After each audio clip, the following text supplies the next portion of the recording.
Assalamualaikum warahmatullahi wabarakatuh.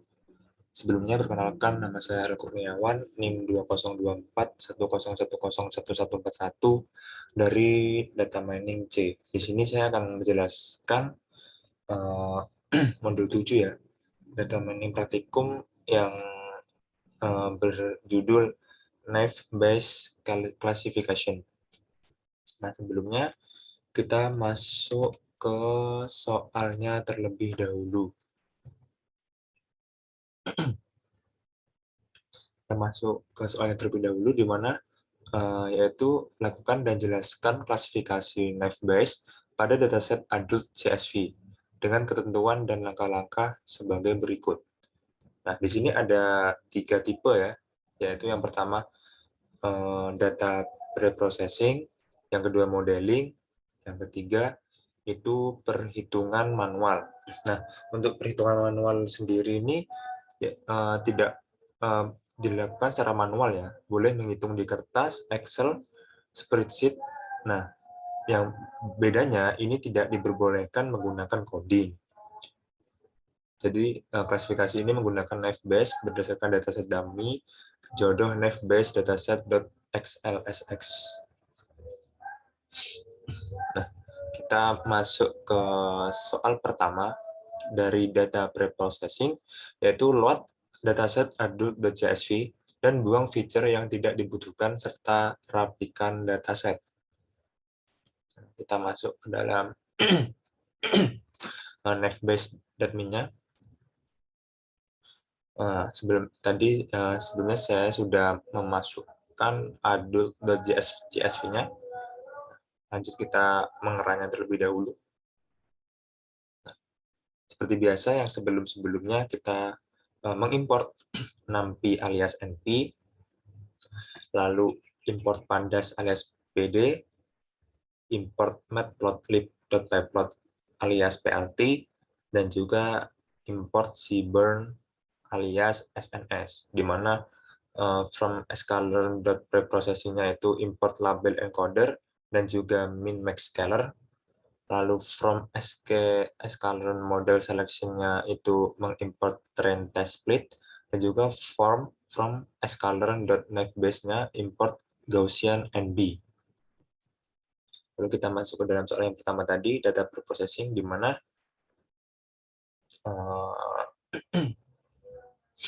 yang ini kita memasukkan variabel df, di mana pd.readcsv itu adult.csv ya, yang sudah saya masukkan di dalam sampel datanya.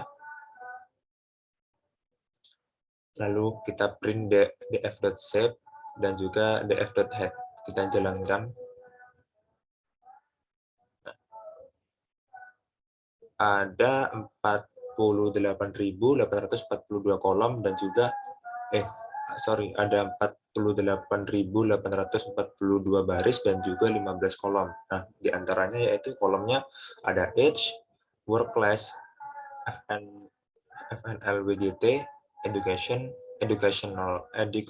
name, dan juga marital status. Ada occupation, relationship, race, gender, capital gain, capital loss, horse per week, native country, dan juga income. Nah, lalu yang untuk replace ini sendiri itu untuk untuk mengganti ya angka yang ada di tanda-tanya tersebut. Nah, kita jalankan terlebih dahulu df.replace tanda tanya, untuk inputannya np.none in place sama dengan true, df.dropna exist sama dengan 0, in place-nya true, lalu print df.shape. Kita jalankan terlebih dahulu. Nah, maka akan keluar untuk sesi work class-nya itu ada 45.222 dan juga 15. Nah, lanjut yang soal nomor 2. Batasi dataset hanya pada data yang memiliki umur 25 sampai 40 tahun. Nah, untuk yang umur 45 sampai 25 tahun, 25 sampai 40 tahun. Nah, ini pasti nanti kita jalankan, kita masukkan codingannya /df sama dengan df age lebih dari sama dengan 25, dan untuk df age-nya ini kurang dari sama dengan 40. Print /df.shape dan juga /df.head. Kita jalankan. Nah, di sini umur yang di bawah 25 kan nggak ada, nah, yang seperti ini. Kan ini ada umur yang 18. Sedangkan yang di sini tidak ada. Nah, ya kan. Lanjut untuk age-nya itu yang dari lebih dari 40 itu juga tidak ada, yang untuk yang indeks keempat ini ya, 44 ini tidak ada di yang sudah dihilangkan di atas 40. Sebelumnya yang ini terdapat 48.842 kolom dan juga ada 48.842 baris dan juga 15 kolom. Nah, sedangkan ada dibatasi umur 25 sampai 40 hanya sekitar 19.243 baris dan juga 15 kolom. Seperti itu. Lanjut. Untuk soal nomor 3, cek tipe data pada masing-masing feature dan encoding bila diperlukan. Nah, cara ngeceknya yaitu kita memasukkan /df.dttypes. Kita jalankan terlebih dahulu. Nah, di sini untuk variabel-variabelnya itu ada age, work class, FNLBGT, education, educational name, marital status, occupation, relationship, race, gender, capital gain, capital loss, horse per week, native country, income, dan juga type-nya berupa objek. Sama seperti yang tadi, ada dua, yaitu int atau integer 64 dan juga objek. Lanjut. Soal keempat yaitu cek data null dan data duplicate. Nah, di sini untuk mengecek suatu data itu objek ataupun integer 64, mari kita jalankan terlebih dahulu. Yaitu objek feature /df.select details, objek kolom. Nah, untuk int64 features-nya itu kita /df select details integer 64 columns.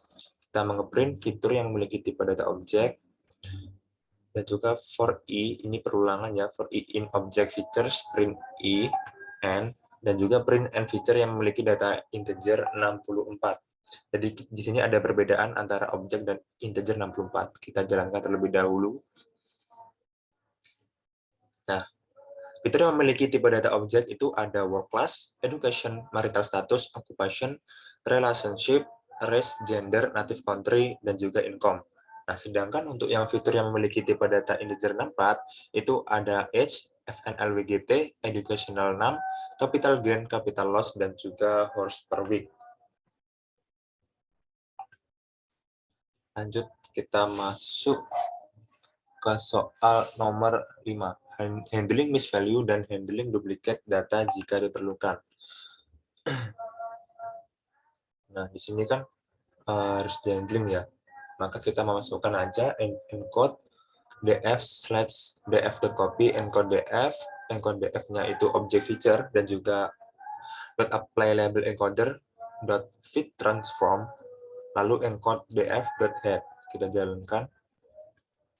Nah, di sini ada 5 indeks teratas, di mana seperti yang tadi ada age, work class, FNLWGT, education, educational name, marital status, occupation, relationship, race, gender, capital gain, capital loss, dan juga horse per week, native country, dan juga income.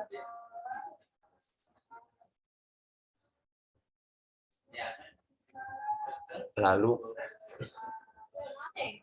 ada handling misvalue dan handling duplicate data jika diperlukan.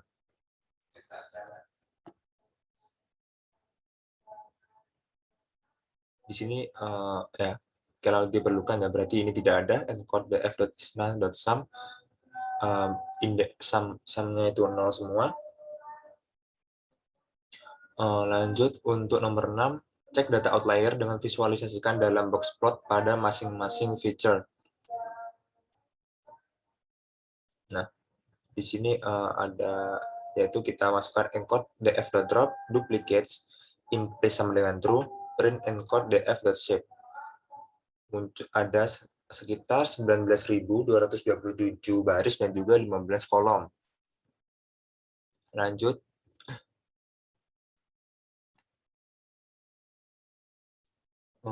Untuk yang mana ya?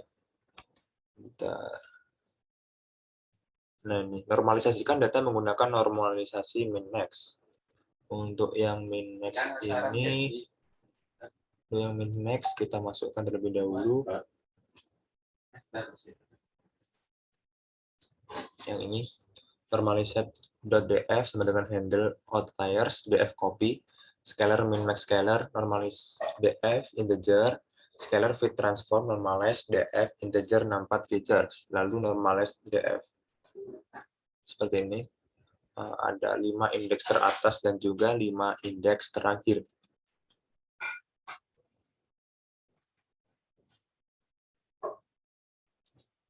Lalu kita masuk ke dalam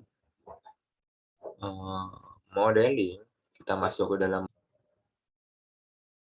Nah, untuk sesi modelingnya, yang soal pertama yaitu lakukan modeling dengan dataset size 20%, 25%, dan 30%.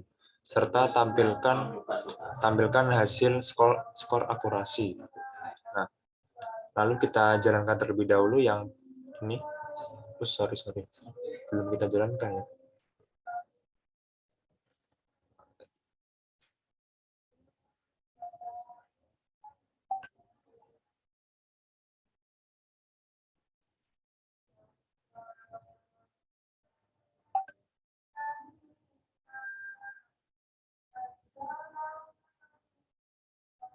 Nah, kita jalankan terlebih dahulu yang X sama dengan preprocess df.ilog min 1, Y sama dengan preprocess df.ilog sama dengan min 1.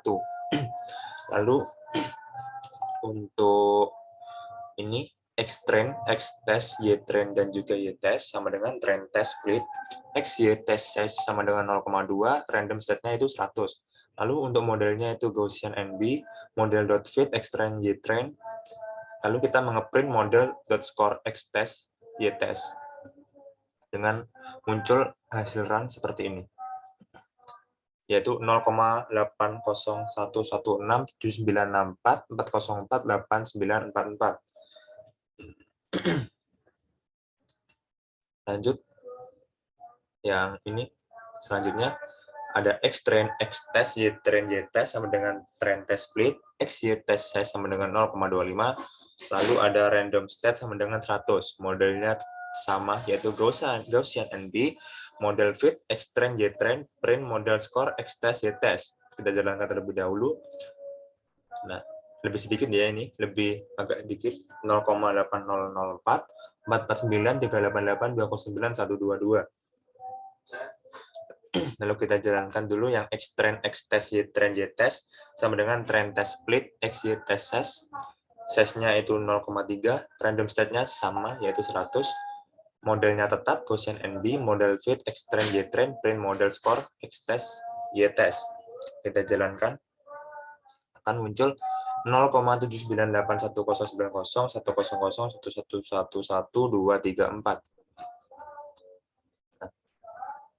Untuk yang perhitungan manual, kita berpindah, yaitu lakukan modeling secara manual, boleh menghitung di kertas, Excel, spreadsheet, namun tidak diperbolehkan menggunakan coding. Klasifikasi menggunakan naive Bayes berdasarkan dataset dummy, jodoh naive Bayes dataset.xlxx. Lalu kita tentukan hasil keputusan sesuai pertanyaan berikut. Yang pertama, bagaimana hasil keputusan menurut pelatihan tersebut bila terdapat data interpol, tajir, baik, jempol. Lalu yang soal ke B, bagaimana hasil keputusan menurut pelatihan tersebut bila terdapat data B ajasi, B ajasi, B ajasi, dan juga B ajasi. Berarti ini B ajasinya ada 4 ya. Lalu untuk C, bagaimana yang ketiga, Bagaimana hasil keputusan menurut pelatihan tersebut bila terdapat data B Ajasi, agak dajir, toksik, dan juga B Ajasi? Nah, kita berpindah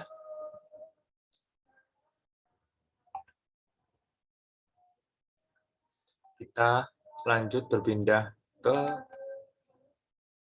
datasetnya ya. Nah, di sini ada ada 20 list ya, di mana ada harta, perilaku, kesetiaan, keputusan, dan juga N ini untuk mewakili Interpol dan juga B Ajasi. Nah, di sini keputusannya ada 2, ada gas, lamar, dan juga kamu pikir dulu. Sedangkan kesetiaan ada jempol, B Ajasi. Sedangkan berlaku ada baik dan juga B Ajasi, dan ada juga toksik. Nah, untuk harta ada agak, B Ajasi, tajir, dan untuk N-nya, untuk indeksnya itu ada Interpol dan juga B Ajasi.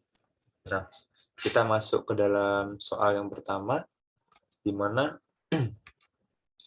bagaimana hasil keputusan menurut pelatihan tersebut bila terdapat data Interpol, tajir, baik, jempol. Nah, di sini untuk Interpol, tajir, baik, jempol ini kita ibaratkan A1 ya untuk Interpolnya, itu ada berjumlah 1. Sedangkan untuk tajir itu A2 berjumlah 2, dan baik itu A3 berjumlah 1, dan juga jempol A4 itu berjumlah 1. Nah, sedangkan P ini ada C-nya ini berjumlah 0 dan juga PC-nya ini berjumlah 1, sama-sama memiliki nilai 0,5. Sedangkan untuk P yang A1, A2, A3, A4 yang C-nya itu 0 itu antara 0,1 sampai 0,3. Nah, jadi totalnya itu mulai A1, A2, A3, A4 itu ada 0,0006.